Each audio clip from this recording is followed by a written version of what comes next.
Salve pessoal, tudo bem com vocês? Ontem tivemos o debate entre o Jones Manoel e o Kim Kataguiri no Inteligência Limitada e eu queria fazer alguns comentários sobre, né? Até porque foi um debate muito mais interessante do que aquela vergonha que o Álvaro do Meteoro Brasil passou alguns meses atrás e ainda depois saiu cantando vitória, né? Na minha opinião, tem alguns elementos ali do debate que cabem um comentário, que cabem uma avaliação e é isso que eu vou fazer nesse vídeo de hoje. Quem venceu o debate entre o Jones Manoel e o Kim Kataguiri?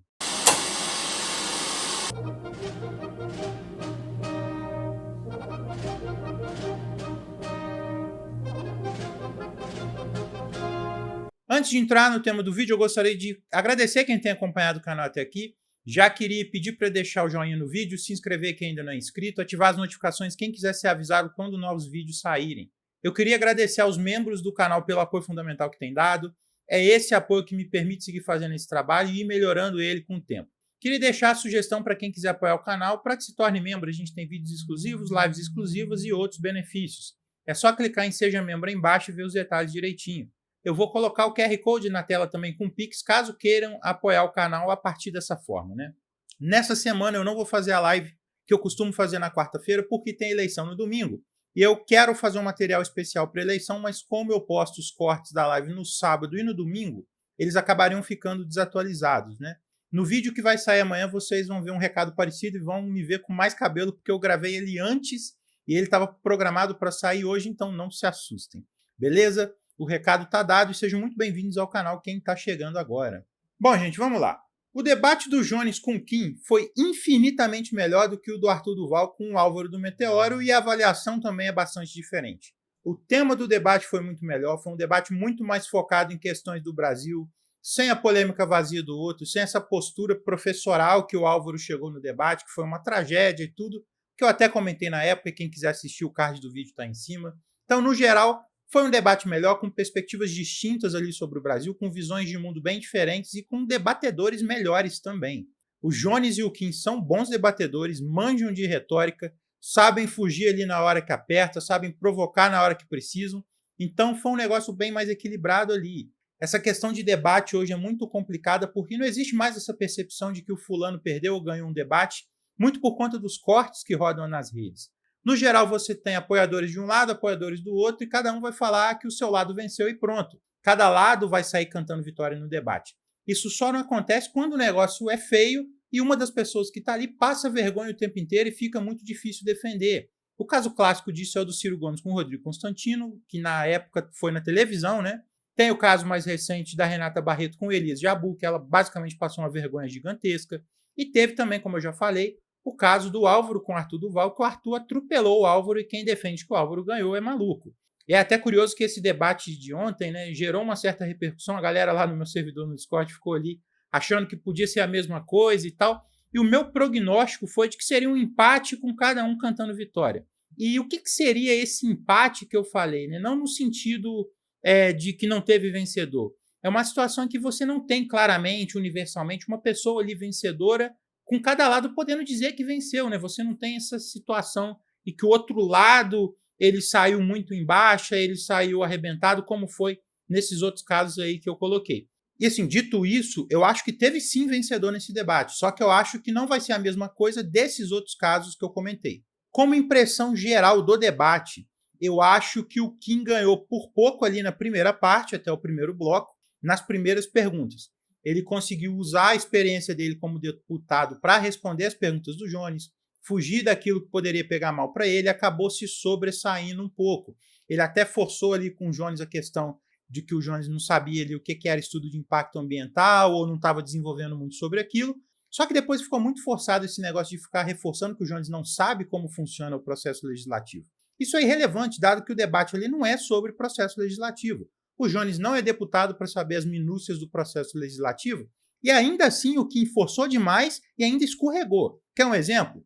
Na conversa sobre o piso dos agentes comunitários de saúde, o Kim fala que foi contra e um dos motivos é que isso pressionaria as contas dos municípios, que é o governo federal criando gasto para município e tudo mais, o que é até um argumento razoável.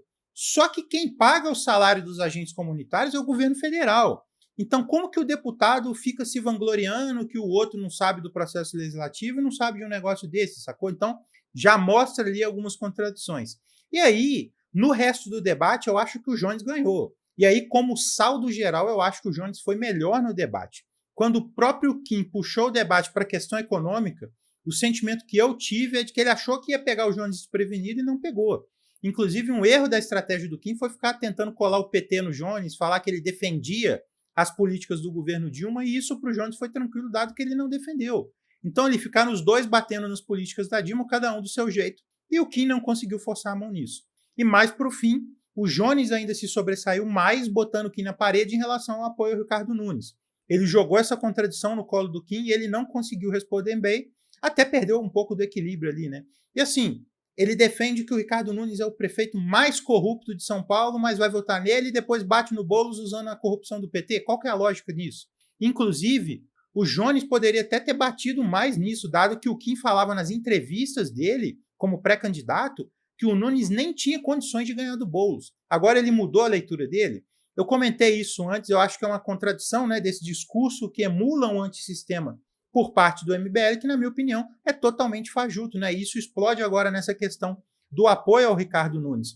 E aqui, não adianta nem falar que eu estou inventando, dado que o próprio Kim se afirmou como antissistema ontem, o que para mim não tem nenhuma lógica, dado que o programa que eles defendem é o mesmo programa do sistema, só que com a retórica mais enfática. E o Jones ainda ganhou porque existe uma caricatura padrão da esquerda feita por círculos da direita e que algumas figuras da esquerda até acabam reforçando essa caricatura, tá, gente? Que o MBL também faz essa caricatura, né? É que a galera ali da base deles ali vai achando alguns pontos e tal, e o Jones ele não correspondeu a essa caricatura. O Kim até tentou forçar, puxar esse papo de paredão, de campo de trabalho forçado, mas o Jones basicamente saiu por cima disso e não caiu nessa pilha. E isso é um alerta até para a esquerda. O Kim debate muito bem e o Jones conseguiu bater de frente. Eu tenho as minhas dúvidas se outras figuras da esquerda teriam ido bem nesse debate. Por quê? Eu sinto que há uma deficiência nessa discussão mais técnica na esquerda de saber debater orçamento, de saber debater política econômica e outras coisas. Por isso que eu insisto no canal aqui nessa discussão de auditoria da dívida, que eu critico, que eu falo que está errado. Se chega um cara de esquerda lá com essa conversa de auditoria da dívida, ele seria engolido no debate econômico. Então, no geral, o Kim começou ganhando, mas depois o Jones virou e venceu, na minha opinião. Se fosse uma luta do boxe olímpico, né, o Kim teria ganhado o primeiro round e o Jones teria ganhado os outros dois ganhando a luta, né? E o Jones ainda ganhou mais por falar para um público maior que não conhece ele, que pode quebrar um pouco o estereótipo feito sobre a esquerda se o cara não está mergulhado na bolha da direita. E aqui eu queria aproveitar para ampliar a discussão num ponto específico que envolve o debate do Kim sobre política econômica. A minha percepção é que o discurso do Kim sobre a política econômica é um amontoado de frase feita de discurso pronto. Isso pode até colar para quem está mergulhado nessa bolha de influência de finanças, que a maioria também só repete discurso pronto, mas na hora que você chega e contrasta isso com a realidade, você percebe que o negócio é bem diferente. Inclusive, é até um comentário sobre o Jones. Ele poderia ter se usado mais disso, de chocar as falas do Kim com a realidade, que ele demonstrava ali muita frase pronta, que ele não tinha como responder. E aqui eu vou listar alguns pontos. Primeiro é a defesa do teto de gastos do Temer. O Kim fala que ele pegou uma crise que a economia caiu 7% e que deixou crescendo 3%. Só que ele foi muito malandro nessa fala dele. Os 3% que ele fala não foi em um ano, foram em 3 anos. O que dá, em média, 1% ao ano. O que não é nada para um país como o Brasil. Isso é um crescimento ridículo, pífio, isso é estagnação econômica. Se você pega isso em termos de PIB per capita, que é o que realmente importa nesse debate, isso não pode nem sequer ser considerado crescimento. O Brasil cresceu um pouco mais de 1% entre 2017 e 2019. Se isso é algo a ser celebrado, pelo amor de Deus. Uma outra fala errada, a de que o teto não impede aumento real de investimento. Isso é uma balela completa que ele só está reproduzindo o discurso de cartilha. E como vocês vão ver, contraditório até com o que ele defendeu no debate. O teto de gastos congelou todo o orçamento primário da União. Tudo que o governo gasta, exceto a despesa financeira, você pega e congela. Então, para você fazer um investimento, você tem que tirar de um lado e colocar do outro. É simples. E o Kim falou isso quando ecoou o papo do Paulo Guedes e do Haddad de que o orçamento é engessado e que tem que liberar algumas despesas, tem que desvincular algumas despesas. E isso entra em contradição com o que ele falou, por exemplo, quando ele fala que não teve redução no orçamento da educação. Olha esse dado aí na tela com vocês das dotações orçamentárias para a educação. Reparem nessa barra cinza mais clara aí no fim de cada ano, que é o que foi efetivamente investido naquele ano. Reparem que há um aumento em 2017 porque teve uma leve subida para ter uma base maior para quando o teto de gastos começasse a valer em 2018, mas já em 2018 teve uma redução para o valor menor do que estava antes de 2017. Então, efetivamente teve redução.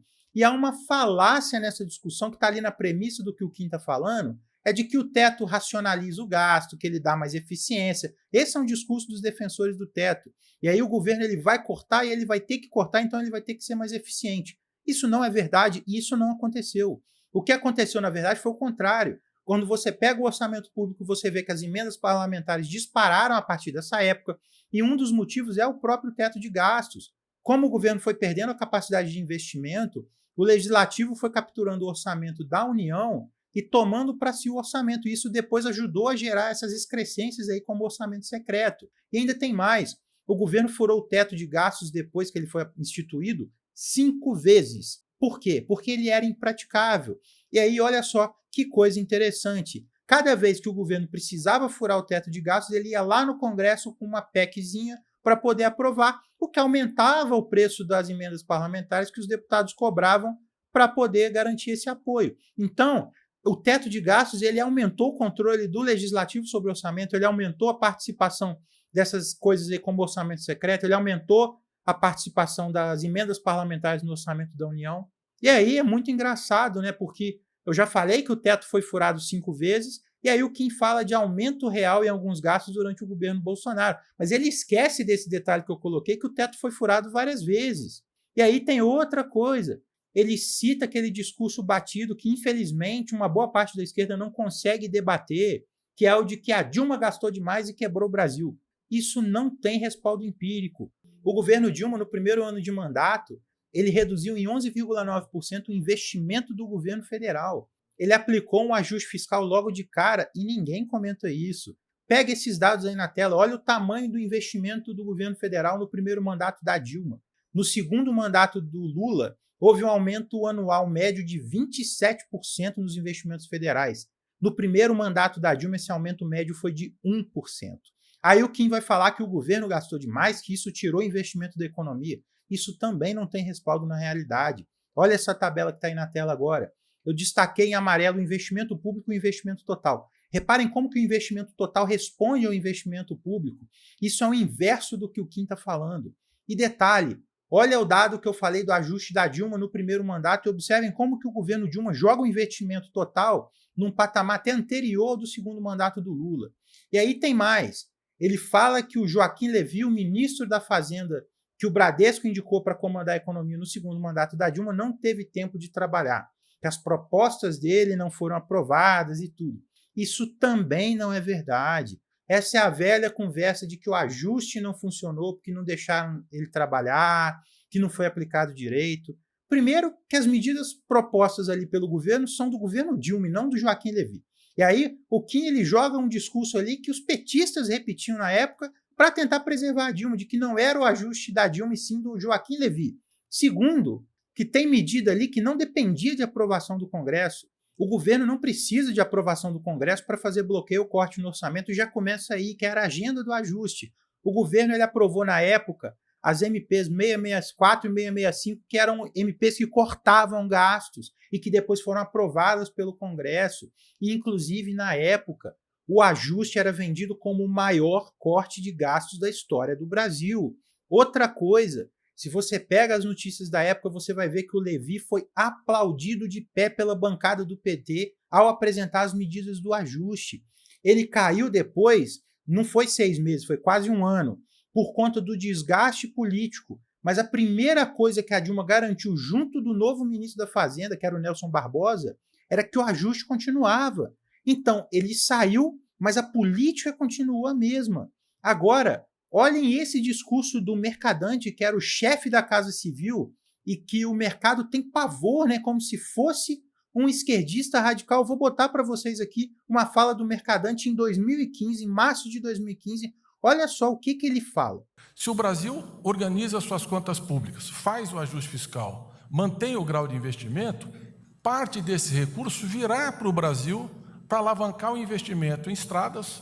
Nós temos concessões a fazer em rodovias, em ferrovias, novos aeroportos, temos possibilidade de investimento no setor elétrico, enfim, em logística de uma forma geral, e por isso que o ajuste fiscal também é importante para as concessões de infraestrutura, mantendo o grau de investimento do país. Eu recebi a semana passada, com a equipe econômica, uma das agências, a Standard & Poor's, foi muito boa a discussão, mas é evidente para todo mundo, para o país, que nós precisamos fazer ajuste fiscal para manter o grau de investimento e atrair esses investimentos. Então, eu acho que nós estamos num caminho promissor, mas tem um ajuste fiscal que precisa ser feito, e quanto mais rápido, mais eficiente e mais contribuirá para a retomada do crescimento. Porque...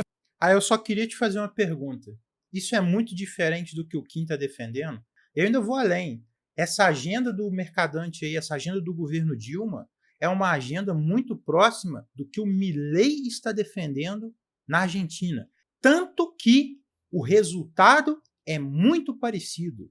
Ambas afundaram a economia do país.